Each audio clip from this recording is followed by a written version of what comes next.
کہ شیطان کس طرح کے وعدے کرتا ہے اور کیسے مدد کرتا ہے۔ آج بہت سارے لوگ اسی بہکاوے میں آ کر کے چلے جاتے ہیں شارٹ کٹ راستہ دیکھنے کے لیے کہ جلدی سے کوئی اثر ہو جائے، ایسے لوگوں کے ہاں چلے جاتے ہیں، دین بھی ان کا جاتا ہے، ایمان بھی چلا جاتا ہے، اور شیطان انہیں جہنم میں بھی لے جاتا ہے۔ سنیں، ایک بزرگ تھے اور بڑے پارسا، نیک، زاہد، پرہیزگار۔ ان کی بستی میں اچانک انہیں یہ خبر ملی کہ لوگ جو ہے ایک درخت کی پوجا میں لگ گئے ہیں۔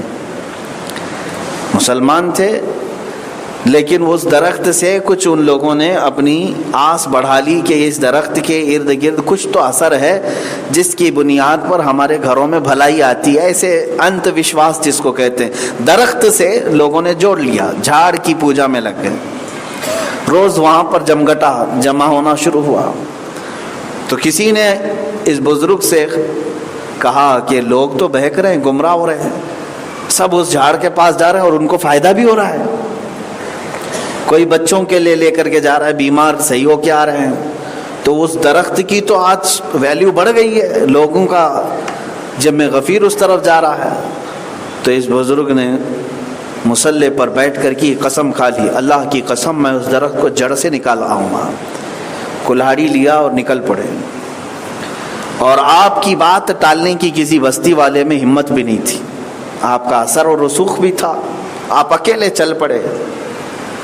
راستے میں ایک شخص آیا، اس نے کہا کہ کہاں چلے آپ؟ اس بزرگ نے فرمایا لوگ شرک و بت پرستی میں چلے گئے، ہمارے درخت کی پوجا میں لگ گئے ہیں، میں اس درخت کو ہی جڑ سے نکالنے جا رہا ہوں۔ کہا کیوں؟ کہا اس لیے کہ یہاں پر عبادت ہوگی تو صرف اللہ کی ہوگی، سجدے میں سر جھکے گا تو صرف اللہ کی بارگاہ میں یہ برداشت نہیں کروں گا۔ تو اس شخص نے کہا جانے دیجئے، چھوڑ دیجئے، آپ اپنا اللہ اللہ کرتے رہیے، ان لوگوں کو کرنے دیجئے۔ یہ جلال میں آ گئے، اس کو ایک گھونسا لگا دیا کہ تو مجھے اس طرح سے کیسے روک سکتا ہے؟ تو سامنے والا بھی لڑنے پر آ گیا، لڑنے لگ گئے دونوں۔ اس بزرگ کی اور اس آنے والے اجنبی شخص کی لڑائی اتنی زوردار ہو گئی کہ دونوں گتھم گتھا ہوئے۔ تھوڑی دیر کے بعد چت گرا دیا، کس نے؟ اس بزرگ نے اس آئے ہوئے اجنبی شخص کو گرا دیا، اس کے سینے پر چڑھ کر بیٹھے اور کہا اس درخت کو بعد میں کاٹتا ہوں، پہلے میں تجھے کاٹتا ہوں۔ تو اس نے کہا کہ معاف کیجئے مجھے، میں تو بس ایک مشورہ دینے کے لیے آیا تھا۔ بہرحال دیکھیں، آپ مجھے چھوڑ دیں، میں ایک اور بات آپ کے سامنے رکھتا ہوں۔ درخت ہے نا، جھاڑ ہے، آج یا کل سوکھ جائے گا، ختم ہو جائے گا۔ آپ کاٹ کر کے لوگوں کی خواہ کیوں تانے سنیں گے، گالیاں سنیں گے، لوگ کچھ نہ کچھ تو آپ کو بولیں گے، ہمارا فائدہ ہو رہا تھا اس درخت کو نکال دیا۔ اس درخت کو چند دنوں کے بعد ویسے ہی مر جانا ہے، ختم ہو جائے گا درخت۔ اس سے بہتر ہے کہ میں آپ کی خدمت میں لگ جاتا ہوں۔ آپ جیسا پرہیزگار میں نے دیکھا نہیں، آپ جیسا متقی میں نے دیکھا نہیں کہ اللہ کی رضا کے لیے آپ اس درخت کو ہی جڑ سے نکالنے جا رہے تھے۔ میں آپ کے سامنے ایک سجھاؤ دیتا ہوں، وہ یہ ہے کہ میں فلاں جگہ سے سونے کی اشرفیاں لاتا ہوں، میرا کارخانہ ہے، میرا خزانہ ہے، روزانہ 100 اشرفیاں میں آپ کے دربار میں پیش کرتا ہوں، اس سے دین کا بہت بڑا کام ہوگا۔ آپ فقراء مساکین جو درخت کے پاس جا رہے ہیں ان کو بھی بانٹیں، آپ بڑا کچھ آپ دین کا کام شروع کریں، مسجد بنائیں فلاں۔ اس بزرگ کو یہ سجھاؤ اچھا لگا، انہوں نے کہا ٹھیک ہے، اچھی بات ہے، واپس چلے آئے ہیں۔ تو وہ اجنبی شخص دوسرے دن آیا اور 100 اشرفیوں کی تھیلی بھر کر لے آیا اور ہدیتاً پیش کیا، آپ نے اسے قبول کیا۔ دوسرے دن پھر وہ آیا، پھر 100 اشرفیاں لے آیا، اور اس نے یہ وعدہ کیا تھا کہ میں روزانہ 100 اشرفیاں آپ کے پاس رکھوں گا، آپ بہت بڑا کام کر سکیں۔ تیسرے دن وہ آیا نہیں، غائب ہو گیا۔ چوتھے دن بھی نہیں آیا، تو آپ کو لگا کہ یہ چکمہ دے کے چلا گیا، 2 دن دے کر کے۔ پھر آپ کلاڑی اٹھائے اور چل پڑے، اس درخت کو جڑ سے نکالنا تھا، کاٹ کر ختم کرنا تھا۔ بیچ راستے میں پہنچے تو پھر وہ اجنبی شخص آ گیا دوڑتے ہوئے، کہا کہاں چلے بابا؟ کہا اس درخت کو جڑ سے نکالنے جا رہا ہوں۔ نہ، چھوڑ دیجئے آپ، آپ کو میں نے تو 4 دن پہلے بھی کہا تھا کہ لوگوں کو اپنا کام کرنے دیجیے، آپ اپنا کام کریں۔ پھر انہوں نے لڑائی شروع کر دی۔ لڑائی شروع کیا ہوئی، 2 منٹ نہیں گزرے تھے کہ اس اجنبی نے اس بزرگ کو پٹک دیا اور ان کے سینے پہ چڑھ کے بیٹھ گیا۔ کہا کہ تم مجھ سے اب نہیں بچ سکو گے۔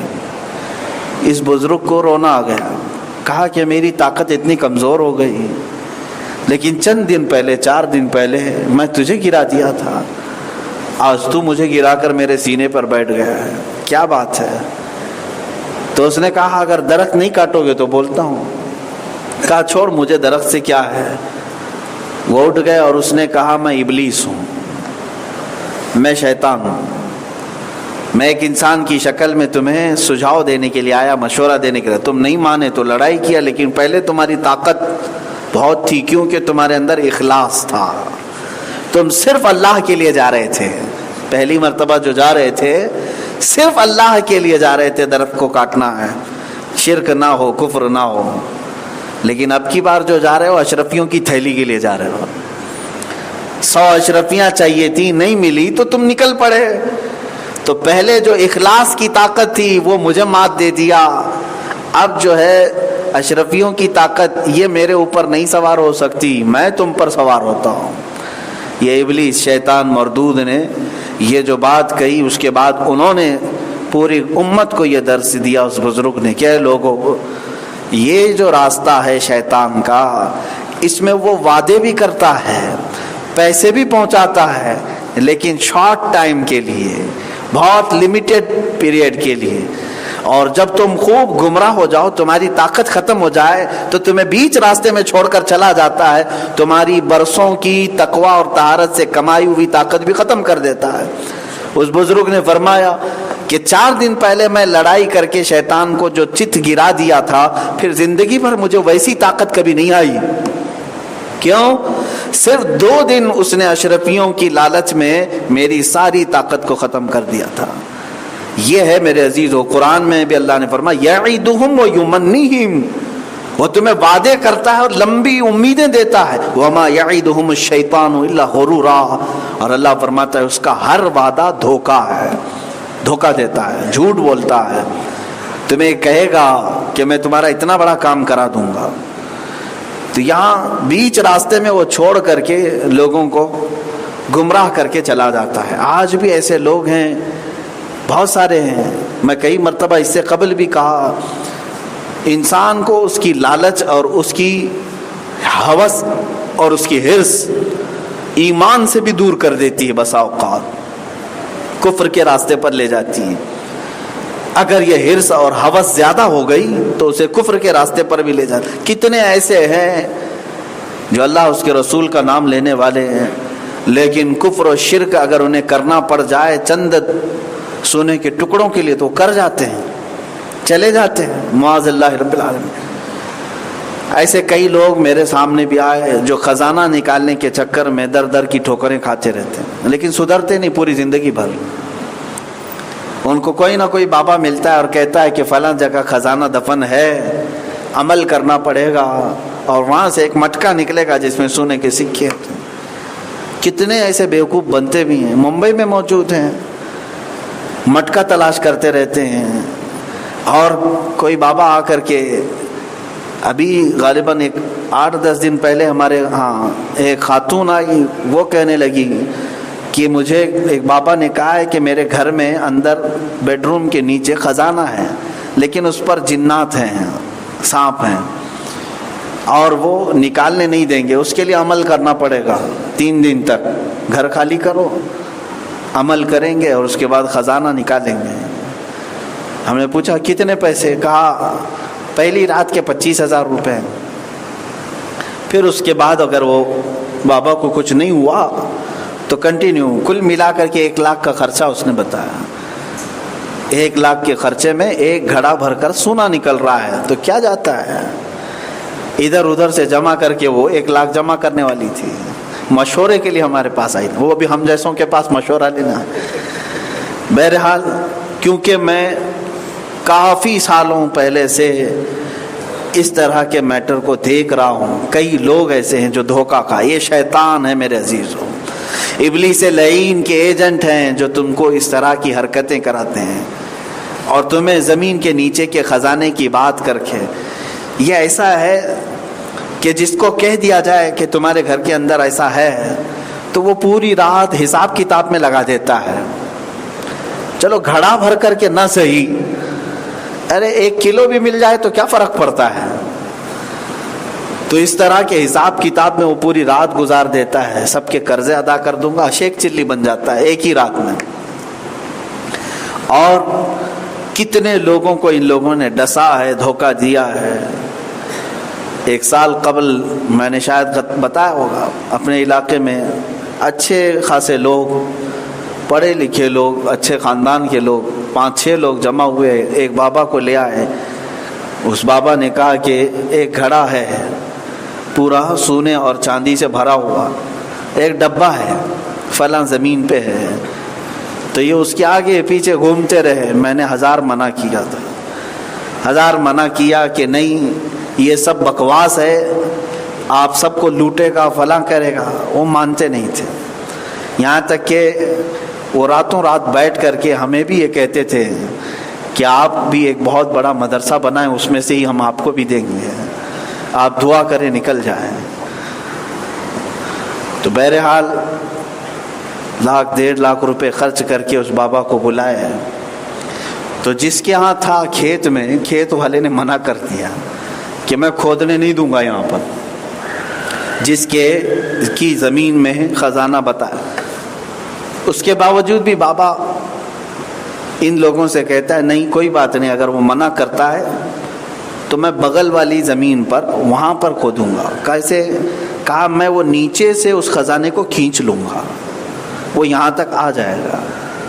کتنی بیوقوفی ہے. اس پر بھی وہ تسلیم کر کے چلے گئے، مان لی. اس کو 1.5 لاکھ روپے دیے. رات بھر عمل کیا اس نے اور ان کو بہت دور رکھا، کھودا خودی، اور ڈبہ نکلا بھی. ڈبہ لے کر کے آئے. ان کی خوشیوں کے ٹھکانے نہیں تھے.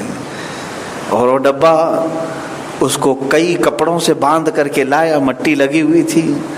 اب لانے کے بعد اس کا الگ عمل تھا کہ اس کی حفاظت 3 دن تک کرنی ہے ورنہ جنات اٹھا لے جائیں گے. یہ 6 لوگوں کو باری باری 3 دن جگایا اس نے.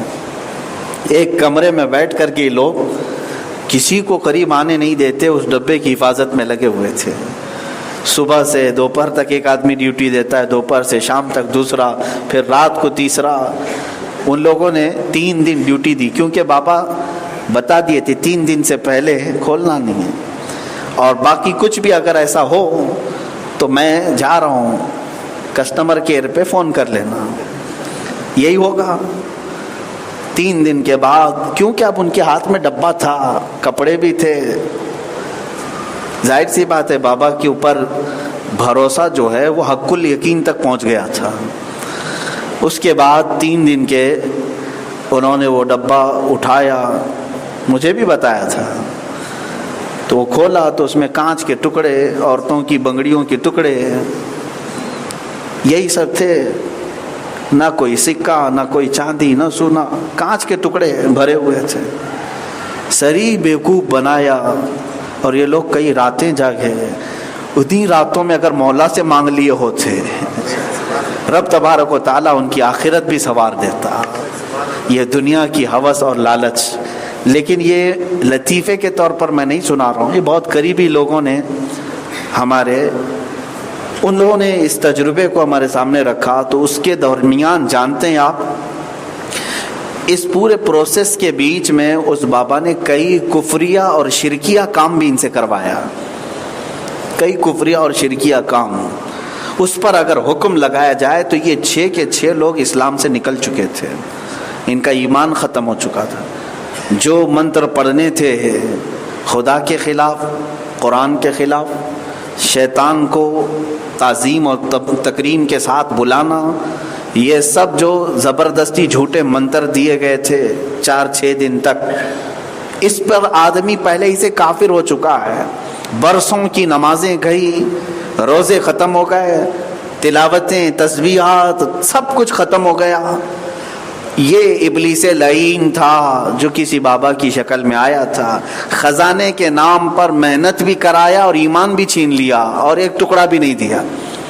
یہی تو قرآن میں اللہ فرما رہا ہے یعیدہم ویمنیہم، یہ تمہیں وعدے کرتا ہے اور لمبی آرزویں دلاتا ہے، وما یعیدہم الشیطان الا غرورا، اور اس کا وعدہ سوائے جھوٹ اور دھوکے کے کچھ نہیں ہوتا۔ ان تمام باتوں سے ہمیشہ پرہیز کریں۔ میرے عزیزو، اللہ تعالیٰ نے آپ کو ہاتھ دیے ہیں، محنت کر کے کما کر کھاؤ۔ اس طرح کی جس کو لت پڑ جاتی ہے خزانے کھودنے کی، میں ان کو بڑھاپے تک بھی دیکھتا رہتا ہوں، وہ پھر اسی چکر میں رہتے ہیں، ایک سے دھوکہ کھایا پھر دوسرے پر ٹرائی کرتے ہیں، دوسرے پہ دھوکہ کھایا پھر تیسرے پہ ٹرائی کرتے ہیں، اور ان کا کہنا یہ ہے، بار بار کہنے پر دھوکہ کھا کھا کر کے بھی سدھرتے کیوں نہیں؟ تو کہتے ہیں بڑی محنتوں کے بعد ملتا ہے، ہم محنت کر رہے ہیں، محنت کر رہے ہیں شیطان کے پیچھے۔ میرے عزیزو، اس طرح کے بہت سارے وعدے شیطان کرتا ہے۔ یہ تو ایک دولت کی ہوس ہو گئی، لالچ ہو گئی، لیکن بعض مقامات پر منصب دلانے کے نام پر، بڑا مقام اور بڑا عہدہ دلانے کے نام پر شیطان نوجوانوں سے کیا کیا کرواتا ہے۔ جسم فروشی کر لیتے ہیں، عورتیں، لڑکیاں اور نوجوان اپنے جسم کو آزاد کر دیتے ہیں، اور پھر زنا کے راستے سے وہ مقامات حاصل کرنے کی کوشش کرتے ہیں۔ کبھی کوئی نوجوان لڑکی کسی بڑی کمپنی کے اوپری عہدے پر پہنچنے کے لیے اپنے آپ کو بیچ دیتی ہے، کبھی کوئی نوجوان لڑکا کسی اور کے لیے اپنے سطر کو ختم کر دیتا ہے۔ یہ ابلیس ہے جو ان راستوں پر انہیں لاتا ہے، اور وہ عہدہ، وہ مرتبہ بھی اسے ملتا نہیں۔ ایک تو اپنے جسم کو غلیظ کیا، اپنے ایمان کو تباہ کیا، شیطان کی پیروی کیا، اور پھر ملا کیا اس کو؟ بدلے میں کچھ بھی نہیں ملا۔ ایسی بہت ساری مثالیں میرے عزیزو۔ میرے رب تعالیٰ نے قرآن میں یہ تمہیں بارہا سمجھایا کہ تم کو یہ شیطان وعدے کرتا ہے اور جھوٹے وعدے ہوتے ہیں، لیکن آگے رب تعالیٰ فرماتا ہے وَمَنْ أَصْدَقُ مِنَ اللَّهِ قِيلًا۔ رب تعالیٰ فرماتا وعد اللہ حقا، ہاں اللہ جو وعدہ کرتا ہے وہ سچا ہوتا ہے، اللہ جو وعدہ فرماتا ہے وہ سچا ہوتا ہے۔ ومن اصدق من اللہ قیلا، اور اللہ سے زیادہ سچی بات کس کی ہوتی ہے؟ اب میں آپ کو بتاتا ہوں، شیطان کے پیروکار وہ تھوڑی ظاہری لالچ کی بنیاد پر اس کے راستے پر چلے، لیکن شیطان انہیں کچھ دلا نہیں سکا۔ وقتی طور پر کچھ بھی مل گیا ہوگا، لیکن وہ ہمیشہ کا نہیں ہوتا، دائمی نہیں ہوتا۔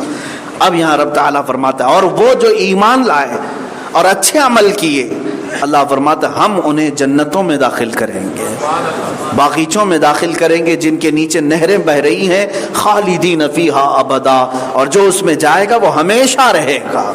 جنت سے کسی کا خارجہ نہیں ہونا ہے، کسی کو نکالا نہیں جائے گا۔ جنت میں جو ایک مرتبہ چلا گیا وہ ہمیشہ کا لطف اٹھائے گا۔ وہاں یہی بات کا تو ٹینشن نہیں ہے کہ نکلنا نہیں ہے۔ دنیا میں ہر گھڑی یہ فکر ہے کہ نہیں ہے، پتہ نہیں کب موت آئے گی، کب چھوڑ کے جانا ہے معلوم نہیں، گھر کب چھوڑنا ہے، جگہ کب چھوڑنا ہے، کسی کو پتہ نہیں۔ ہر دن کا ایک ٹینشن سب انسانوں کے ساتھ ہے، لیکن جنت کی خصوصیت یہی ہے کہ جنت میں جانے والے کو یہ فکر ہی ختم کر دی جاتی ہے، اب تجھے کہیں جانا نہیں ہے۔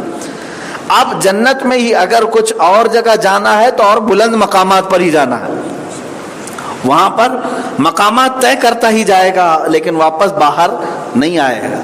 اب اللہ کا وعدہ سچا ہے، اب یہ کیسے پتا چلے؟ اللہ کا وعدہ سچا ہے۔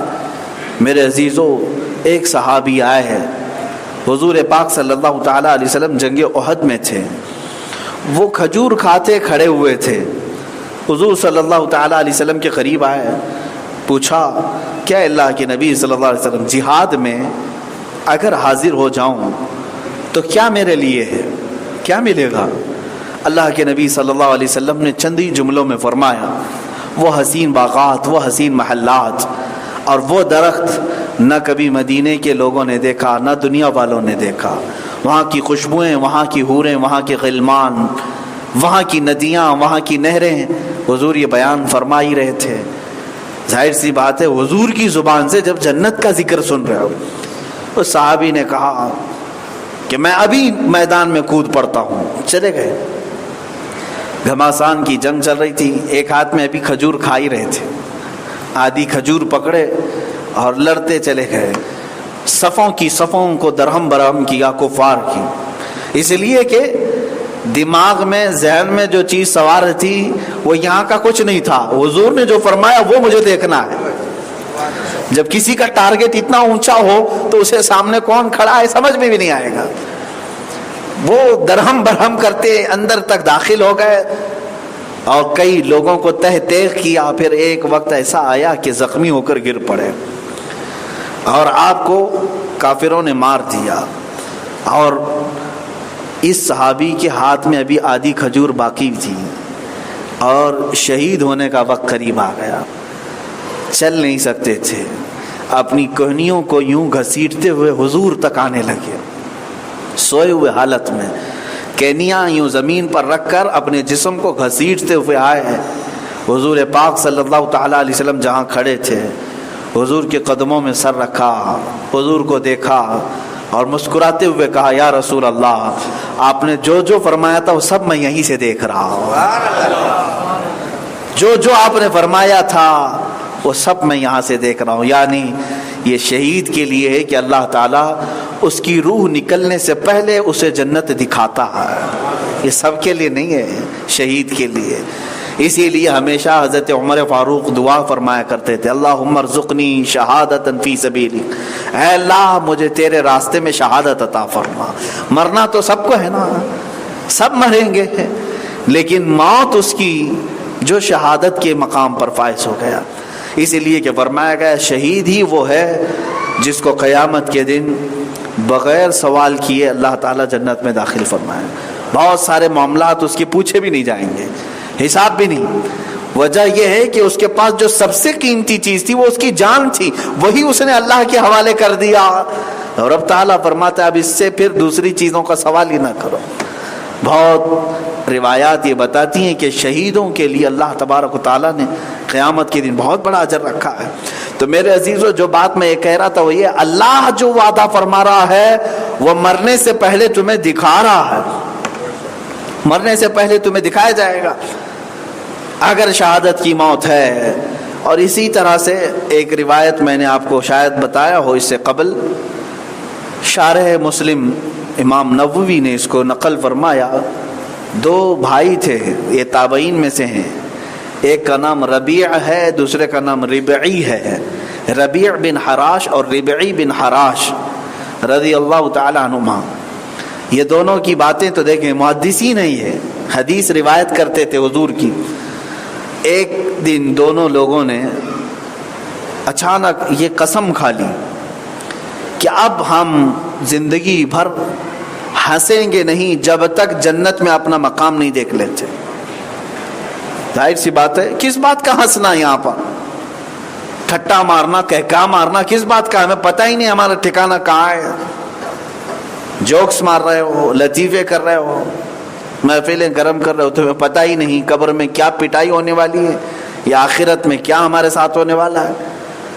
ان دو بھائیوں نے یہ قسم کھا لی، اب ہنسنا ہی نہیں، ہم کو ہنسنا ہی نہیں، جب تک نہیں ہنسیں گے اس وقت تک جب تک ہم اپنا ٹھکانہ جنت میں نہیں دیکھ لیں۔ حضرت ربی جو بڑے بھائی تھے، چند سالوں کے بعد لوگوں نے ان کو دیکھا، یہ کبھی ہنستے بھی نہیں تھے، نہ کسی ہنسی کی محفل میں شریک، لوگوں نے کبھی آپ کو ہنستے نہیں دیکھا۔ کئی سال گزر گئے، کئی سال گزر گئے، چہرے پر ہنسی نہیں تھی۔ وہ یہی کہتے تھے کہ میں جب جانتا ہی نہیں میرا انجام کیا ہونے والا ہے تو میں کس بات کی ہنسی ہنسوں۔ وہ بندہ ہنسے جس کو اپنا سب معلوم ہو، آخر میں ٹھکانہ اس کا اچھا ہو۔ تو پھر کئی سالوں کے بعد حضرت ربیع کا جب انتقال ہوا، علماء بھی حاضر ہوئے، بہت سارے صوفیہ بھی تھے، بزرگان دین، محدثین بھی تھے۔ جب آپ کو غسل کے لیے تخت پر لٹایا گیا، غسل دینے کے لیے، میت کا غسل دینے کے لیے، تو جیسے ہی غسل ہوا، کفن دے رہے تھے، وہ زور سے ہنسنے لگ گئے، تخت پر ہی ہنسنے لگ گئے۔ کیا کبھی کسی میت کو ہنستے ہوئے دیکھا ہے؟ آواز نکال کر کے انہوں نے ہنسا، لوگ ڈر بھی گئے اس کے بعد پھر آپ کو دفنایا۔ ان کے چھوٹے بھائی حضرت ربعی وہ اس بات پر بھی نہیں ہنسے، ان کا انتقال ہوا، ان کو غسل دیا گیا، کفن دیا گیا، قبر میں رکھا گیا، وہ زور سے ہنسنے لگے، قبر میں ہنس پڑے، اور لوگوں نے باضابطہ ان کے ہنسنے کی آواز بھی سنی۔ تو جو لوگ حاضر تھے انہوں نے پوچھا یہ دونوں بھائیوں کا کیا معاملہ ہے؟ تو حاضرین جو موجود بزرگان دین تھے، علماء تھے، صوفیہ تھے، محدثین تھے، انہوں نے کہا در حقیقت ان دونوں بھائیوں نے قسم اٹھائی تھی، قسم کھائی تھی، اس وقت تک نہیں ہنسیں گے جب تک اپنا ٹھکانہ جنت میں نہیں دیکھیں گے۔ ایک نے غسل کے تختے پر دیکھ لیا، دوسرے نے قبر کی تختی پہ دیکھ لیا، جہاں انہوں نے اپنا ٹھکانہ دیکھ لیا وہاں ہنس پڑے۔ ذالک فضل اللہ یؤتیہ من یشاء، یہ اللہ کا فضل ہے، وہ جسے چاہے عطا کرے۔ لیکن میں آیت یہ پڑھ رہا ہوں میرے عزیزو، اللہ فرماتا ہے وعد اللہ حقا، اللہ کا وعدہ سچا ہے، اللہ کا وعدہ سچا ہے۔ وہ جب بندوں سے وعدہ فرماتا ہے تو قرآن میں دوسری جگہ یوں فرماتا ہے ان اللہ لا یخلف المیعاد، بے شک اللہ وعدہ خلافی کبھی نہیں فرماتا، وعدہ خلافی کبھی نہیں فرماتا۔ اب یہاں ایک مسئلہ میں بتا دیتا ہوں آپ کو، اس میں ایک فرقہ بن گیا، کچھ لوگ گمراہ ہو گئے اس بات کو لے کر، جو معتزلہ نام سے ایک فرقہ، جیسے اس زمانے میں وہابی نام سے ایک فرقہ بنا، پہلے ایک فتنہ تھا معتزلہ، ان لوگوں نے اہل سنت و جماعت سے کچھ الگ نئی چیزیں ایجاد کر لی۔ ان کا یہ کہنا تھا کہ اللہ نے وعدہ کیا ہے نیک کرنے والے کو جنت دے گا، نیکی کرنے والے کو جنت، اور برائی کرنے والے کو دوزخ میں بھیجے گا، یہ اللہ کا وعدہ ہے۔ بات صحیح ہے۔ اب ان گمراہ لوگ ہیں یہ معتزلہ، ان کا کہنا یہ ہے پھر قیامت کے دن جو گناہ کیا ہوا ہے، جو گنہگار ہے، اس کی بخشش نہیں ہونی چاہیے، ورنہ اللہ کا وعدہ جھوٹا ہو جائے گا۔ گناہ کیا ہے دنیا میں تو سیدھے دوزخ میں ہی جائے گا، وہ پھر بیچ میدان میں بخشا کر کے پھر اس کو جنت میں بھیجا جا رہا ہے، یہ کیسے وعدہ کے خلاف ہو گیا؟ اللہ تو نے تو وعدہ فرمایا تھا کہ جو نیک کرے گا اسے جنت دوں گا، جو گناہ کرے گا اسے دوزخ دوں، یہ گناہ کیا پھر بھی تو اسے دوزخ میں نہیں بھیجا۔ تو ان کا عقیدہ یہ تھا بخشش وخشش نہیں ہے، قیامت کے دن کوئی معافی بخشش نہیں ہے، وہاں حساب ہوگا، نیکیاں بھاری ہو گئی تو جنت میں جاؤ، گناہ بھاری ہو گئے تو بخشے نہیں جاؤ گے، دوزخ میں تو جاؤ۔ یہ یہاں بیٹھ کر کے فیصلہ کرتے ہیں کون جنت میں جائے گا کون دوزخ میں جائے گا۔ علماء اہل سنت نے ان کا رد فرمایا، کہا کہ یہ اللہ رب العزت کا دنیا میں قانون ہے، قانون تو یہی رہے گا، اور بنایا کون ہے قانون؟ اللہ نے، کہ نیک کرنے والے کو جنت میں بھیجے گا، برائی کرنے والے کو دوزخ میں بھیجے گا۔ قیامت کے دن قانون بنانے والا خود ہی اگر وہ اپنے قانون میں تبدیل کر کے کسی کو معاف کرے تو تمہارا اس میں کیا فرق ہے؟ وہ بندوں کو پیدا کیا، وہ بندوں کو پالا، اسی نے بندوں کو کھلایا پلایا، اور قیامت کے دن وہ اگر کسی کو معاف کر دے تو یہ تو اس کا اختیار ہے، یہ وعدے کے خلاف ہونا نہیں ہے۔ اگر وہ چاہے تو حساب کے کتاب کر کے دوزخ میں بھی بھیج دے، لیکن اگر وہ فضل کرے تو چاہے تو وہ بندوں کو معاف بھی کرے۔ اسی لیے میرے عزیزو یہ سمجھ لینا کہ یہاں گمراہی نہ آنے پائے، یہ گمراہی نہیں آنی چاہیے۔ گناہگار دوزخ میں ہی جائے گا پکا، یہ تم نہیں ڈیسائیڈ کرو گے، یہ صرف اللہ رب العزت کے دست قدرت میں ہے۔ تفسیر روح البیان میں ایسے دو بھائیوں کا ذکر آیا ہے، ایک بہت نیک تھا اور ایک برا آدمی تھا۔ دوسرا بھائی جو ہے گناہ کرتا تھا، یہ نیک بھائی اسے بار بار سمجھاتا تھا، بھائی چھوڑ دے یہ گناہوں کا راستہ، توبہ کر لے، سیدھے راستے پر آ جا۔ کہتا تھا ٹھیک ہے چھوڑ دوں گا۔ ایک دن ایسا آیا کہ اس نیک بھائی نے اپنے برے بھائی سے کہا تو اب کبھی نہیں سدھرتا؟ یاد رکھیں جملہ کہنے سے پہلے آپ میری اس بات کو نوٹ کریں، اگر آپ کی زندگی میں اتفاق ہو گیا تو ڈر جائیں اس بات سے۔ اس نیک بھائی نے یہ کہہ دیا کہ تیرے اتنے گناہ ہیں کہ اللہ تجھے کبھی نہیں معاف کرے گا۔ اللہ تجھے معاف کر ہی نہیں سکتا، تیرے لیے دوزخ ہے. یہ بات کہا اس نے اور انتقال ہوا. حدیث پاک میں ہے حضور صلی اللہ علیہ وسلم نے فرمایا دونوں کا جب انتقال ہوا اللہ رب العزت نے دونوں کو اٹھایا اور اس نیک بندے سے پوچھا سب سے پہلے، اس کی نیکیاں اپنی جگہ پر سب، اللہ رب العزت نے اسے جلال میں سوال فرمایا تو نے ایک گنہگار اور برائی کرنے والے بندے کو یہ کیسے کہہ دیا کہ اللہ معاف نہیں کر سکتا؟ کیا تو نے میرے معاف کرنے والی صفت کو ناپ کر کے دیکھا تھا؟ میں کتنا رحیم ہوں، میری رحمت کتنی ہے، کیا تجھے اس کا اندازہ تھا؟ رب تبارک و تعالیٰ کیا کرے گا کیا نہیں کرے گا یہ فیصلہ تم دنیا میں کرو گے. اسی بات پر اللہ نے اس کی پکڑ کی اور فرمایا جس نے گنہگار بندوں کو ہم سے نا امید کیا آج اس کے لیے میں دوزخ رکھا ہوں. وہ نیکیاں کر کے بھی دوزخ میں چلا گیا. بات اس کا جملہ اتنا تھا کہ اللہ تجھے کبھی معاف نہیں کر سکتا. معاذ اللہ. تم فیصلہ کیسے کرتے ہو کہ اللہ معاف کرے گا نہیں کرے گا؟ اللہ کی ذات پر چھوڑ دو، وہ قادر مطلق ہے، مختار کل ہے. اب اس گنہگار کو اٹھایا، کہا تو گناہ کرتا تھا زمین پر، بچتا کیوں نہیں تھا؟ وہ تجھے کئی مرتبہ سمجھایا سیدھے راستے پر کیوں نہیں آیا؟ وہ گڑ گڑانے لگا، رونے لگا اور روتا بھی تھا دنیا میں بھی. کہا اے بار الہ میں 1000 بار چھوڑنے کی کوشش کرتا رہا، نفس کی شرارتیں پھر لے جاتی تھی، توبہ بھی کرتا تھا پھر بھٹک جاتا تھا، لیکن اے مولا مجھے یہ یقین ضرور تھا کہ میں کمزور بہت ہوں اور تو طاقتور بہت ہے. میں کمزور ہوں، کمزور جسم کا مالک ہوں اور تو شہنشاہ اعظم ہے. تو مجھ جیسے کمزور کو اتنی بڑی طاقت والا خدا کیسے عذاب دے گا؟ میں یہ تیرے بارے میں ہمیشہ گمان رکھتا تھا. رب تبارک و تعالی اپنی رحمت سے خوش ہو کر فرماتا ہے جس نے میرے متعلق جیسا گمان کیا آج میں اس کے ساتھ ویسا ہی سلوک کرتا ہے. تو نے مجھے رحیم کہا، میری رحمت کے اوپر تیرا یقین زیادہ تھا. اللہ تعالیٰ نے اسے معاف فرمایا اور اسے جنت کی طرف عطا فرمایا، پروانہ جنت عطا کیا ہے. فیصلے بدل سکتے ہیں لیکن ایک بات یاد رکھیں، اللہ نے جس کے ساتھ جو وعدہ فرمایا ہے وہ وعدہ بالکل سچا ہے. ہاں پکڑ ہو گئی تو الگ بات ہے لیکن تمہاری نیکیوں کا اجر تمہیں ضرور دیا جائے گا.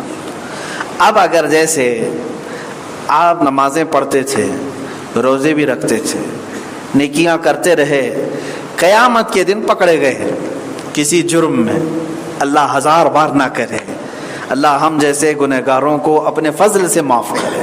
لیکن ایک بات میں کہتا ہوں، پکڑے گئے جرم میں، اعلان ہوا کہ آج تیرے لیے جنت نہیں ہے، تو فلاں گناہ میں مبتلا تھا، آج تیرے لیے جنت نہیں ہے. اگر تم پکار کر کے کہو کہ اے اللہ پھر تیرا وعدہ کہاں چلا گیا نیک کام کرنے والوں کو؟ میں نمازیں بھی پڑھتا تھا، میں روزے بھی رکھا ہوں، حج بھی کیا ہوں، زکوٰۃ بھی دیا ہوں، ہاں کچھ گناہ کیا ہوں لیکن وہ میری سب نیکیوں کا جو تو نے وعدہ کیا تھا وہ کہاں گیا؟ اگر تم سوال کرو گے تب پھر فرشتے تمہارا حساب کرنے پر لگیں گے اور پھر فرمایا جائے گا تو نے جتنی نیکیاں کی وہ سب ایک جگہ پر. اب سن کہ مولا نے تیرے ساتھ ان نیکیوں کے بدلے دنیا میں تجھے کیا کیا دیا تھا، کیا کیا دیا تھا. تیری ماں کے پیٹ میں تجھے 9 مہینے اس نے زندہ رکھا، واپس جب دنیا میں آیا تو تیری ماں کے سینے میں غیب سے رزق تیرے لیے اس نے بنایا. جب تو سوتا تھا تیری حفاظت کے لیے فرشتے اس نے رکھا. جب تو جوان ہوا تو تجھے بہت ساری بیماریوں سے بچانے کے لیے جسم میں 1000 طرح کی دفاعی قوت رکھا، بیماریاں ٹکرا کر چلی جاتی تھیں. اور رب تبارک و تعالیٰ نے تجھے خوبصورت رکھا. وہ چاہتا تو پھر تیرے گناہوں کی وجہ سے دنیا ہی میں تیرے ہاتھ بھی توڑ دیتا، پیر بھی توڑ دیتا، آنکھیں بھی لے لیتا، کچھ نہیں لیا. تو گناہ کرتا رہا لیکن مولا تجھے کھلاتا رہا. تو گناہ کرتا رہا، مولا تجھے پہناتا رہا، پلاتا رہا، اس کی زمین پر رہا. کیا تو نے اللہ کو کبھی اس کی زمین پر رہنے کا ٹیکس دیا؟ گورنمنٹ کو تو دیتے رہے، رب تبارک و تعالیٰ کی زمین ہے یہ، اور اللہ رب العزت کے پانی کو استعمال کیا، اس کی ہواؤں کو استعمال کیا، مفت میں ہوائیں استعمال کر رہے ہو، کیا رب تبارک و تعالیٰ نے یہ سب تمہارے ساتھ نہیں فرمایا؟ اب بندے کو فرشتے پوچھیں گے تیری ساری عبادتیں جمع کر کے بھی، ساری عبادتیں جمع کر کے بھی اگر تو بدلہ چاہتا ہے، اللہ کا وعدہ تھا کہ نیک کام کرنے والوں کے لیے ہم اجر دیں گے، اس بدلے میں ایک دن جو اللہ نے تجھے سانسیں دی وہی پوری ہو جائیں گی، باقی جو دیا وہ سب پلس ہے، ساری عبادتوں کے بدلے۔ ظاہر سی بات ہے میرے عزیزو، رب تعالیٰ اگر چاہے تو کیا ہماری سانسوں کو ابھی نہیں روک سکتا؟ وہ روک دیا تو نہ تمہاری عبادت، نہ کھانا پانی، کچھ نہیں۔ تو اللہ تبارک و تعالیٰ کے انعامات بھی تمہیں دنیا میں ہی بہت سارے ملے ہوئے ہیں، پھر قیامت کے دن ہمارے پاس یہ سوال کرنے کا حق ہی نہیں بنتا۔ ہاں ایک ہی سوال کر سکتے ہو، ایک ہی سوال جو دنیا میں بھی ہم کرتے ہیں، اے مولا میں اپنی نیکیوں کا بدلہ نہیں چاہتا بلکہ میں تیرے فضل کا سوال کرتا ہوں، میں تیرے فضل کا سوال کرتا ہوں۔ نیکیوں کو عذاب کرنے پر آ جائے تو پتہ نہیں پوری ہوئی بھی کہ نہیں، کیا معلوم، جیسا حق تھا نماز پڑھنے کا ویسا حق کے ساتھ ہم نے ادا کیا، یہ بھی ہمیں معلوم نہیں، پتہ نہیں کتنوں کا وضو صحیح نہیں، کتنوں کی قرات صحیح نہیں، کتنوں کا رکوع اور سجدہ صحیح نہیں، کتنے معاملات ایسے ہیں۔ اس لیے میرے عزیزو، اللہ رب العزت کی بارگاہ میں جب وعدے کی بات آئے تو کچھ فرقے ایسے ہیں جو گمراہ کرتے ہیں کہ برائیوں کرنے والوں کو جہنم میں ضرور جانا چاہیے، نیکی کرنے والوں کو جنت میں ضرور جانا چاہیے۔ یہ ضرور والا معاملہ تم اپنے ہاتھ میں مت رکھو، اللہ کے حساب و کتاب میں ہے، اللہ تبارک و تعالیٰ کے فضل پر ہے، وہ بڑے بڑے گنہگاروں کو معاف کر کے جنت بھی بھیج سکتا ہے، اور کبھی گرفت کرنے پر آئے تو بڑے بڑے نیکی کرنے والے کسی چھوٹے گناہ میں پکڑے بھی جا سکتے ہیں، پکڑے جا سکتے ہیں، پھر حساب کتاب ہو سکتا ہے۔ اس لیے جیسے بنی اسرائیل کی بات ہے، ایک آدمی ایسا تھا جو 200 سال عبادت کیا تھا، 200 سال عبادت کیا، اس کے گناہ تھے ہی نہیں۔ اس کے انتقال کے بعد اللہ نے اسے فرمایا، یہ بھی حدیث پاک میں رب تعالیٰ نے فرمایا میں نے اپنے فضل سے تجھے جنت عطا کیا۔ 200 سال میں عبادت کیا ہے، عمر لمبی تھی، تو اللہ تعالیٰ نے جب یہ فرمایا میں نے اپنے فضل سے تجھے جنت عطا کیا، تو اس بندے نے کہا مولا اگر تو عدل کرے گا تب بھی میں جنت میں ہی جاؤں گا، کیونکہ نیکیاں اتنی ہیں میرے پاس، 200 سال عبادت کیا ہوں۔ تو رب تعالیٰ نے فرمایا میرا فضل ہٹاؤ، اب عدل کرو۔ عدل کا مطلب ہے حساب کتاب، اب حساب کتاب کرو۔ فرشتے لے آئے، اس کی ساری نیکیاں ایک جگہ تھی۔ ایک مرتبہ اس کے ساتھ ایسا اتفاق ہوا، ایک کسی باغیچے سے گزر رہا تھا، اس کے ہاں سے ایک کاڑی اٹھا کر کے دانتوں میں خلال کیا، دانتوں میں خلال کیا اور لے کر کے چل پڑا۔ رب تبارک و تعالیٰ نے اسے روک دیا، فرمایا یہ جس کا باغیچہ تھا، جس کے باغیچے سے تو گزر رہا تھا، کیا تو اس سے اجازت لیا تھا؟ کیا اس نے تجھے یہ گاڑی دی تھی؟ اس نے کہا نہیں۔ تو رب تعالیٰ نے فرمایا اس باغیچے والے کو بلاؤ جس کا وہ مالک تھا۔ وہ آیا، وہ بڑا گنہگار تھا، پھنسا ہوا آدمی تھا، دوزخ میں جانے کا انتظار کر رہا تھا۔ اس سے کہا گیا فلاں بندہ تیرے باغیچے کی کاڑی اٹھایا تھا دنیا میں، کیا تو اسے آج معاف کرے گا یا بدلہ لے گا؟ وہ کہا نہیں معاف نہیں کروں گا، مجھے بدلہ چاہیے۔ تو رب تبارک و تعالیٰ عدل کر رہا ہے نا، انصاف ہے۔ اب بدلے میں کیا چاہیے؟ کاڑی نہیں چاہیے، اس کی عبادتیں چاہیے۔ تو اس کی عبادتیں اٹھا کر کے اسے ایک کاڑی کی وجہ سے اس باغیچے کے مالک کو دے دی گئی۔ اب اس کے پاس کچھ بھی نہیں تھا، اب کچھ بھی نہیں تھا، اب ایک گناہ کا پلس بوجھ تھا۔ تو رب کا حکم ہوا کہ اب ہمارا وعدہ ہے جس کے پاس گناہ ہے اسے دوزخ میں جانا ہے، عدل یہی ہے۔ تو اسے دوزخ کی طرف بھیج دیا گیا، دوزخ کی طرف چلا گیا۔ اسی لیے بڑے بڑے مشائخ اور بزرگان دین ڈرتے تھے اللہ کی بارگاہ میں، اور یوں کہتے کہ مولا ہم اپنے نیکیوں کا بدلہ نہیں مانگ رہے ہیں بلکہ تیرے فضل کا سوال کرتے ہیں۔ امام اعظم ابو حنیفہ رضی اللہ تعالیٰ عنہ جس جگہ وہ دفن ہیں وہاں پر انہوں نے 6000 ختم قرآن کی، معمولی بات ہے۔ ایک رمضان میں 61 قرآن ختم فرماتے تھے، صبح سے لے کر شام تک ایک قرآن ختم۔ رات کو صبح ہونے تک ایک قرآن ختم، پھر پورے مہینے کی تراویح میں ایک قرآن ختم، 61 قرآن ختم کرتے تھے امام اعظم ابو حنیفہ۔ اس کے علاوہ ان کی نیکیاں بہت ہیں، میں کہاں کاؤنٹ کروں گا۔ جو 7000 ختم قرآن کر چکے ہوں، وہ بارگاہ الہی میں جب دعا کرتے تھے تو کیا کہتے تھے معلوم ہے؟ عمر 70 سال سے زیادہ کی ہو گئی تھی، اللہ کی بارگاہ میں روتے ہوئے یوں کہتے تھے کہ اے اللہ، قیامت کے دن اگر ابو حنیفہ کی بخشش ہو گئی تو تعجب کی بات ہوگی، اگر میں بخشا گیا تو تعجب کی بات ہوگی، ورنہ مجھ جیسا آدمی بخشے جانے کے قابل کہاں ہے۔ یہ ابو حنیفہ، امام اعظم ابو حنیفہ فرماتے، اور پھر آگے چل کر کے یوں کہتے ہیں اے اللہ، ابو حنیفہ کے پاس کچھ بھی نہیں ہے جو سوال کر سکے سوائے سفید داڑھی کے، میری داڑھی سفید ہو گئی اور تو نے فرمایا ہے کہ سفید داڑھی والوں کو عذاب دینے میں مجھے حیا آتی ہے، اے مولا بس میں اسی کا سوال کرتا ہوں کہ میری سفید داڑھی میرے بڑھاپے کو دیکھ کر تو مجھ پر رحم فرما دے۔ اے میرے عزیزو، جس کے کھاتے میں اتنی نیکیاں ہو وہ اللہ کی فضل کا ایسے سوال کرتا ہو، ہمارے پاس کچھ نہ ہو کر کے ہم سینہ اکڑائیں، غرور و تکبر سے کہیں۔ بعض لوگوں کو میں نے یہ بھی کہتے ہوئے سنا، میں نے ایک شخص سے کہا اللہ سے ڈرو، معاملات میں اللہ سے ڈرو، تو جھٹ سے اس نے کہا کہ آپ ٹینشن نہ لیں، میں ذمہ دار ہوں، میں جواب دے دوں گا۔ آپ ٹینشن نہ لیں، میں ذمہ دار ہوں، میں جواب دے دوں گا۔ عزیزان گرامی وقار، اللہ رب العزت کی بارگاہ میں جواب دینے کے لیے موسیٰ علیہ السلام کانپ رہے ہیں۔ سیدنا نوح علیہ السلام جو 950 سال صرف تبلیغ کرتے رہے، 950 سال، وہ ڈر رہے ہیں اللہ کی بارگاہ میں جواب دینے۔ ایرا غیرا نتھو کھیرا اگر کہتا ہو کہ میں جواب دے دوں گا، یہ کتنی جرأت کی بات ہے، کتنی بڑی جرأت کی بات ہے۔ خوف خدا مر گیا، ختم ہو گیا۔ اس لیے میرے عزیزو، رب ذوالجلال کی بارگاہ میں جب کبھی کوئی بات کہے تو اسے تسلیم کر لو کہ اللہ مجھے معاف کرے۔ اگر کوئی تمہیں ڈرائے بھی تو ڈھیٹ بن کر کے جواب مت دینا، کہہ دینا کہ اللہ مجھے معاف کرے، اللہ مجھے معاف کرے۔